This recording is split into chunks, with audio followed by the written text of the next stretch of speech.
Last সপ্তাহে বেশ কিছুদিন ধরে কন্টিনিউয়াস বৃষ্টি হয়েছে, ঠান্ডাও আছে, তাই গাছে বেশি জল দেওয়ার জন্য বাইরে আসতে হচ্ছে না। তো এখন আমি আজকে দেখলাম লাঞ্চে উঠে যে বাইরে সুন্দর রোদ পড়েছে বাগানটাতে, তাই ভাবলাম বাইরে দেখে আসি কীরকম গাছে ফুল হয়েছে, কী ফুল হয়েছে।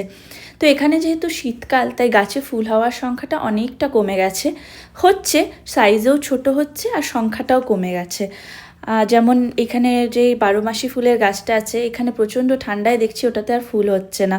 আর এই জবা গাছে কুঁড়ি তো আছে, কিন্তু ফুলের সাইজগুলো অনেকটা ছোট।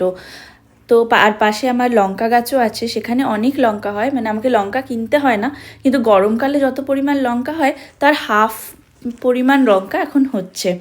আর বাগানের অন্যদিকে ধনেপাতার গাছ, এইগুলো হচ্ছে বাবা বীজ ফেলে গেছিলো যখন এসছিল, তো সেখান থেকে এখন পুরো ধনেপাতা ভরে গেছে। আমাকে আর ধনেপাতা কিনে খেতে হচ্ছে না এখন, বা ঘরের ধনেপাতাতেই হয়ে যাচ্ছে। আর ধনেপাতা গাছের পাশে আমার এই গাঁদা গাছটা, এই গাছটাও বাবা লাগিয়ে গেছে সামনের বাড়ির এক কাকুর থেকে নিয়ে। এখন এটাতে খুব সুন্দর ফুল হচ্ছে। আর তার পাশে সব চন্দ্রমল্লিকার গাছ। এই গাছগুলোতে সারা বছরই মোটামুটি ফুল হয়, কিন্তু এই গাছটাতেই পিঙ্ক কালারের ফুলটাতে সারা বছর এরকম ভরেই ফুল থাকে। কমেন্টে জানিও তোমাদের বাগানে এখন কি কি ফুল হচ্ছে, আর এই ভিডিওটা কেমন লাগলো সেটাও জানিও।